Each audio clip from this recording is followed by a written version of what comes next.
ഭയപ്പെടേണ്ട, ഞാൻ നിന്നോട് കൂടെയുണ്ട്. ഭ്രമിച്ചു നോക്കേണ്ട, ഞാൻ നിന്റെ ദൈവമാകുന്നു. ഞാൻ നിന്നെ ശക്തീകരിക്കും, ഞാൻ നിന്നെ സഹായിക്കും. എൻ്റെ നീതിയുള്ള വലങ്കൈ കൊണ്ട് ഞാൻ നിന്നെ താങ്ങും. യെശയ്യാവ് 41:10 ഈ വാക്യം പറയുന്നത്.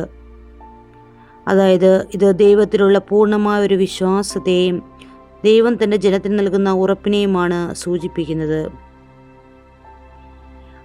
ബാബിലോണിൽ പ്രവാസികളായിരുന്ന ഇസ്രയേൽ ജനതയ്ക്ക് ദൈവം ആശ്വാസവും ധൈര്യവും പകരാനാണ് പ്രവാചകനായ യെശയ്യാവിന് ഈ വാഗ്ദാനം നൽകിയത്. ഇന്ന് വിശ്വാസികളായ നമ്മൾക്ക് ഏത് കഷ്ടതയിലും ആശ്രയിക്കാവുന്ന ഒരു വലിയ വാഗ്ദാനമാണ്. നിങ്ങളുടെ ജീവിതത്തിൽ എന്ത് പ്രശ്നങ്ങളാണ് ആകട്ടെ, എന്ത് പ്രതിസന്ധികളായിക്കോട്ടെ, നിങ്ങൾ ഈ വചനം ഉരുവിട്ട് പ്രാർത്ഥിക്കുക. ഈ വാചകങ്ങളിൽ പറയുന്നത് ഒരു ദൈവ സാന്നിധ്യമാണ്. നമ്മൾക്ക് ഇതിലുള്ള വാചകങ്ങളായി നമുക്ക് തിരിച്ച് വിശദീകരിക്കാം. ഈ ഓരോ വാചകത്തിലും നിങ്ങൾ നോക്കുവാണെങ്കിൽ ആദ്യം ദൈവം പറയുന്നത് ഭയപ്പെടേണ്ട, ഞാൻ നിന്നോട് കൂടെയുണ്ട്.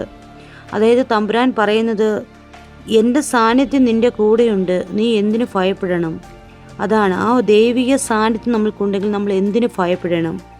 രണ്ടാമത് നോക്കുവാണെങ്കിൽ ഭ്രമിച്ചു നോക്കേണ്ട, ഞാൻ നിന്റെ ദൈവമാകുന്നു.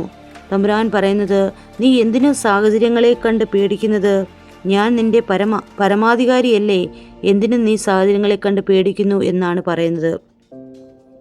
മൂന്നാമത്തെ വാചകത്തിൽ നമുക്ക് നോക്കാം, ഞാൻ നിന്നെ ശക്തീകരിക്കും, ഞാൻ നിന്നെ സഹായിക്കും. അതായത് നമ്മുടെ ബലഹീനതയിൽ ദൈവം നൽകുന്ന ഒരു കരുത്താണത്. എൻ്റെ നീതിയുള്ള വലങ്കൈ കൊണ്ട് ഞാൻ നിന്നെ താങ്ങും. ദൈവത്തിൻ്റെ സംരക്ഷണത്തെയും നീതിയാണ് അതിവിടെ കാണിക്കുന്നത്. രോഗം, ഒറ്റപ്പെടൽ അല്ലെങ്കിൽ പരീക്ഷകൾ നേരിടുമ്പോൾ നമ്മൾക്ക് ഈ വാഗ്ദാനം നമ്മുടെ ജീവിതത്തിലും നമ്മൾക്ക് ധൈര്യം നൽകട്ടെ എന്ന് തമ്പുരാനോട് പ്രാർത്ഥിക്കാം. ആമേൻ.